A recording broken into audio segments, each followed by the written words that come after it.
Après avoir défini le théorème de Moivre-Laplace, on va maintenant s'intéresser aux intervalles de fluctuation. On va considérer toujours xn une variable aléatoire qui suit la loi binomiale de paramètres n et p, et on va définir f indice n, qui est la fréquence de succès et qui vaut xn sur n.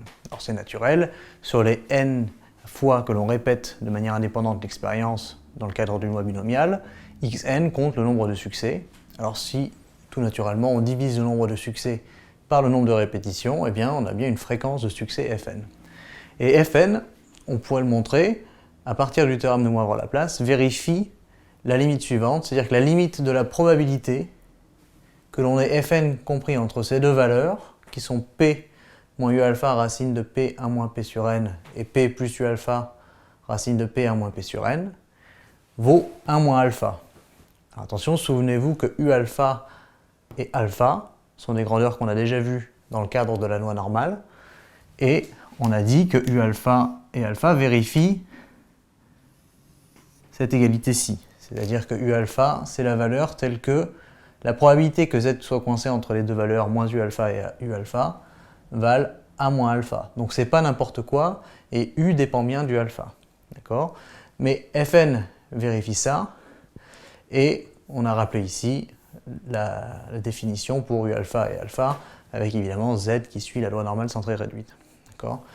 Donc ça, à partir de là, on va définir un intervalle de fluctuation, et on pourra dire avec quel pourcentage on le définit également. En particulier, en général, on s'intéresse tout d'abord aux intervalles de fluctuation à 95%, mais on va voir que pour 99%, c'est pas du tout différent. On suppose que l'on a réuni ces conditions-là, donc il faut être dans les conditions du théorème de Moivre-Laplace, pour supposer que la limite est atteinte. Donc n supérieur ou égal à 30, et les produits np, np1 moins p, supérieur ou égal à 5. Et à ce moment-là, la fréquence de succès fn fluctue avec une probabilité de 0,95 dans cet intervalle-ci, qui est p moins 1,96 racine de p1 moins p, etc. Et la même chose avec plus de ce côté-là. Ce qui ressemble quand même drôlement au terme qu'on a ici. Simplement, maintenant, on a 1,96 à la place, ce qui voudrait dire que u alpha vaut 1,96, et on a ici 0,95.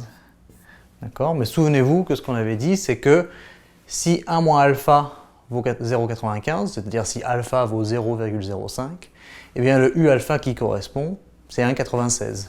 Donc voilà d'où ça vient, et voilà pourquoi c'est l'intervalle de fluctuation asymptotique à 95% de fn, lorsqu'on a p moins 1,96 et p plus 1,96 ici.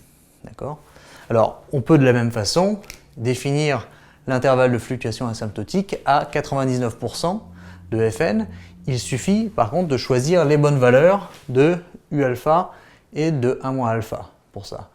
Et souvenez-vous que si on veut un intervalle à 0,99, c'est-à-dire qu'ici il faut que j'ai 0,99, que alpha donc vale 0,01, et la valeur de u alpha qui correspond, c'est 2,58.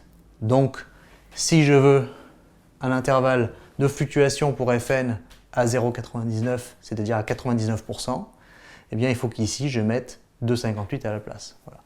Ça marche de la même façon pour tout couple de valeurs alpha, u alpha. Attention, toujours dans le cas de la loi normale centrée réduite. Voilà. Donc ça permet de définir les intervalles de fluctuation asymptotique.